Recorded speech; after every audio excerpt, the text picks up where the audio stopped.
Hi everyone, welcome back to our channel. In today's video, I'm going to show you how to access the Pixlr app. If you don't know how to log into a Pixlr app, then this tutorial is for you. So let's dive right in. First of all, find the Pixlr app. Now open it. Now tap onto the profile icon at the top right corner, just like this. Then to access, simply tap onto sign up login button right here.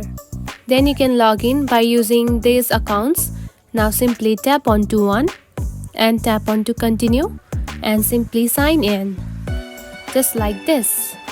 And now you can see you have signed in. And that's it. This is how you can access the Pixlr account. Now enjoy editing with more tools in the Pixlr app. If you found this video helpful, don't forget to like and subscribe for more tips. Thanks for watching.